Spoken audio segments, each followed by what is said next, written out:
ಸಿದ್ದರಾಮಯ್ಯ ಪ್ರಕರಣ ನ್ಯಾಯಾಲಯ ಕಾಯ್ದಿಟ್ಟಿದೆ ತೀರ್ಪನ್ನು. ತಾವು ಹಿಂದೆ ಸಲಹೆ ಕೊಟ್ಟಿದ್ರಿ, ಅದನ್ನು ಕೊಟ್ಟು ರಾಜೀನಾಮೆ ಕೊಟ್ಟಿದ್ದಕ್ಕೆ ಆ ಸಲಹೆ ಇವಾಗ ಸ್ವೀಕರಿಸಬಹುದಾ ಸಿದ್ದರಾಮಯ್ಯ? ನಾನು ಅದು ಕೋರ್ಟ್ ಮುಂದೆ ಇರೋದ್ರಿಂದ ಪ್ರಕರಣ ಅದ್ರ ಬಗ್ಗೆ ಕಾಮೆಂಟ್ ಮಾಡೋಕ್ಕೆ ಹೋಗಲ್ಲ. ಇದು ಕೋರ್ಟ್ ಏನು ತೀರ್ಪು ಕೊಡುತ್ತೆ ಅದನ್ನು ಕಾಯೋಣ. ಆದರೆ ವಾಲ್ಮೀಕಿ ಅಭಿವೃದ್ಧಿ ನಿಗಮದಲ್ಲಿ ಮಾಡಿರುವಂತಹ ಭ್ರಷ್ಟಾಚಾರ ಏನಿದೆ ಅದಕ್ಕೆ ಎಲ್ಲ ದಾಖಲೆಗಳು ಇದ್ದಾವೆ. ಬಳ್ಳಾರಿ ಚುನಾವಣೆಗೆ 20 ಕೋಟಿ ರೂಪಾಯಿ ಹೆಂಡ ಖರೀದಿ ಮಾಡಿರೋದ್ರ ಬಗ್ಗೆ ಇಡಿ ಚಾರ್ಜ್ ಶೀಟ್ ಹಾಕಿದೆ. ಮನಿದು ಫುಟ್ ಪ್ರಿಂಟ್ಸು, ಹಣ ಎಲ್ಲೆಲ್ಲಿ ಹೋಗಿದೆ ಅನ್ನೋದ್ರ ಬಗ್ಗೆ ಹೆಜ್ಜೆ ಗುರುತು ಇದೆ, ದಾಖಲೆಗಳು ಸಿಕ್ಕಿದ್ದಾವೆ. ಸಿದ್ದರಾಮಯ್ಯನವರೇ ಸದನದಲ್ಲೇ ಹೇಳಿದ್ದಾರೆ 187 ಕೋಟಿ ಅಲ್ಲ 89 ಕೋಟಿ ಅಷ್ಟೇ ಅಕ್ರಮವಾಗಿ ಪೋಲಾಗಿರುವಂಥದ್ದು ಅಂತ ಹೇಳಿದ್ದಾರೆ. ಅವರು ಕಾನೂನು ಪದವೀಧರರು ಹೌದು, ಹಾಗೂ ಫೈನಾನ್ಸ್ ಮಿನಿಸ್ಟರ್ ಕೂಡ ಹೌದು. ಎನಿ ಫೈನಾನ್ಷಿಯಲ್ ಮಿಸ್ಅಪ್ರೋಪ್ರಿಯೇಷನಿಗೆ ಫೈನಾನ್ಸ್ ಮಿನಿಸ್ಟ್ರು ತಲೆದಂಡ ಆಗಲೇಬೇಕಾಗುತ್ತೆ.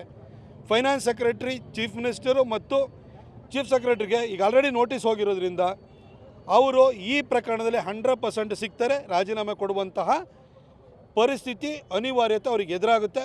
ಮೂಡದಲ್ಲಿ ಅವರು ಕೋರ್ಟಲ್ಲಿ ಏನೇ ಸರ್ಕಸ್ ಮಾಡ್ಬೋದು, ಆದರೆ ವಾಲ್ಮೀಕಿ ಹಗರಣದಲ್ಲಿ ಅವ್ರು ತಪ್ಪಿಸ್ಕೊಳ್ಳಿಕ್ಕೆ ಸಾಧ್ಯ ಇಲ್ಲ. ಯಾಕೆಂದರೆ ಅವರೇ ಫೈನಾನ್ಸ್ ಮಿನಿಸ್ಟ್ರು. ಅವರು ಈಗ ಆಲ್ರೆಡಿ ಅವರೇ ಒಪ್ಕೊಂಡ್ಬಿಟ್ಟಿದ್ದಾರೆ, ಸದನದಲ್ಲೇ ಒಪ್ಕೊಂಡಿರೋದ್ರಿಂದ ಅವರು ನೈತಿಕ ಹೊಣೆ ಹೊತ್ತು ರಾಜೀನಾಮೆ ಕೊಡುವಂತಹ ಪರಿಸ್ಥಿತಿ ಆದಷ್ಟು ಬೇಗ ನಿರ್ಮಾಣ ಆಗುತ್ತೆ.